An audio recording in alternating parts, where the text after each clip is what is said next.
Aron masuportahan ang mga residente nga nabahaan ng hatag og binhi sa nagkalaing-laing klase sa gulay ug gamit sa pagpangisda ang lokal nga panggamhanan sa Lamitan, kauban ang City Agriculture Office sa mga mag-uuma og mangingisda sa mga barangay nga naapektuhan sa baha ni adtong Disyembre 25 tuig 2022. Gipahigayon ang distribution didto sa Lamitan City Hall. Base sa inspeksyon ug investigasyon sa danyos nga gipahigayon sa City Agriculture's Office, adunay kinatibuk ang 22,400 ka hektarya nga brackish water fish pond sa Barangay Maganda, Barangay Matibay ug Barangay Sengal. Og 20 ka operators ug caretakers ang naapektuhan tungod sa kalit nga pagbaha.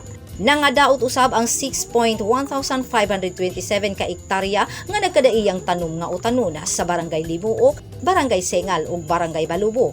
Kung diin 27 ka mga mag-uuma ang naapektuhan ug nangadaot ang tanom tungod sa kusog nga pag-ulana.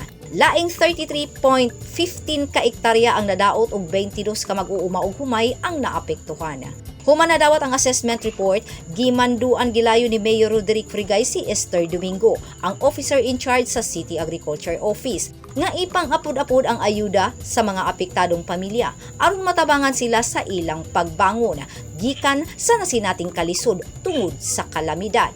Grace Alcunaba, Newsline Philippines, Basilan Province. Stay safe!